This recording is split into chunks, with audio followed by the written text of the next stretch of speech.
Je m'appelle Serge Bramly, je suis écrivain et historien de l'art. J'ai écrit, je ne sais pas, une quarantaine de livres à peu près, en commençant par de l'anthropologie, et puis maintenant j'essaye d'alterner les romans et les essais. Il y a un moment que je n'aime pas lorsque j'écris, c'est lorsque le livre sort.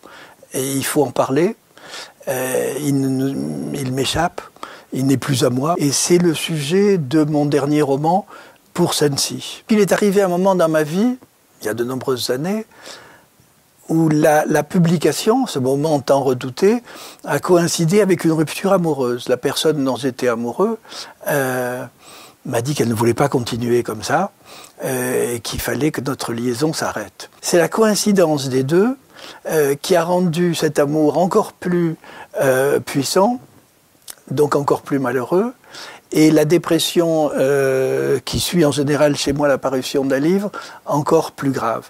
Et lorsqu'on est dans ce cas-là, on est, comment dire, acculé dans une sorte de tête-à-tête avec soi-même, et donc on commence à interroger le passé, à essayer de se demander comment, pourquoi on en est arrivé là, à essayer surtout de repartir dans une autre histoire et un autre livre qui permettront de se reconstruire. Je suis arrivé à la conclusion que lorsque je n'écris pas, de toute façon, je n'existe pas vraiment, et il faut remettre la machine en branle. Le roman Pour Sensi raconte cet entre-deux, ce moment entre la rupture et la reconstruction. C'est un livre que je n'aurais probablement jamais publié. C'est-à-dire que je l'ai composé à chaud, pendant tous les mois en fait où je n'arrivais pas vraiment à faire autre chose. Et puis je l'ai remisé dans un tiroir. Ce qui a déclenché le désir d'en faire un livre publié, c'est que la personne en question a disparu, tragiquement, et elle m'avait offert une bague.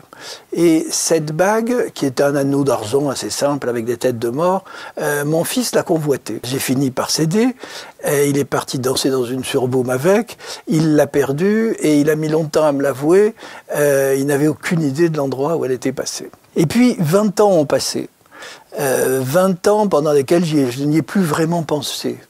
Et puis au bout de ces 20 ans, un jour, par le plus grand des hasards, dans un magasin d'occasion, j'ai vu cette bague que mon fils avait perdue dans le 4e arrondissement à Paris. Je l'ai retrouvée à la devanture d'une boutique au fin fond du Colorado aux États-Unis. Je ne sais pas comment elle avait franchi les quelques milliers de kilomètres et ces 20 années, mais le fait est que c'était elle, que je porte toujours d'ailleurs au doigt, et que j'y ai vu comme un signe du destin. C'est qu'il y avait peut-être une nécessité de reprendre ce roman Pour Sensi et de faire qu'il existe. Des phrases sortent d'entre les autres, et je pourrais commencer ainsi. Nous marchions en direction de la place de la République, lorsque Rivka m'a annoncé qu'elle mettait fin à notre liaison. Elle ne voulait plus continuer comme ça. « Ce n'est pas ma vie », a-t-elle déclaré. Et elle a répété la sentence en l'accompagnant d'un geste circulaire, assez véhément pour englober la rue du Faubourg du Temple, les platanes jaunissants du canal, Paris, le ciel qui s'assombrissait. « Ce n'est pas ma vie », a-t-elle répété.